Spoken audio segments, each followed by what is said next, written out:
So I'm back with more Life and Times of George Washington.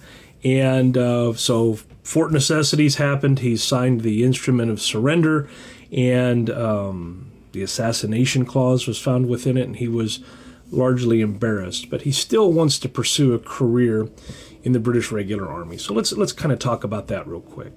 So after Fort Necessity, Washington kind of emerges, like his ego is probably bruised and he's embarrassed, but you know what? He is determined to move forward, and it's part of his overall demeanor. He believed that the best way to rebuild his reputation was pretty simple: join the British Regular Army.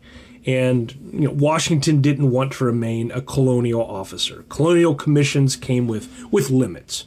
British officers outranked him for one. They ignored him. They often dismissed his colonial experience entirely. Washington wanted a royal commission.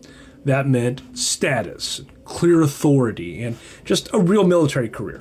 And he argued his case directly to British commanders. He pointed out his service. He talked about his endurance as a man, his knowledge of frontier warfare. But the British had a rule: colonials could not hold an equal rank to officers born in Britain. So Washington was offered a compromise.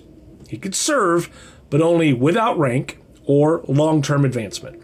And to Washington, that wasn't an offer. It was an insult. And so he refused. And the rejection stayed with him. And it reinforced a lesson he was already learning. Colonial officers were never treated as equals within the British system.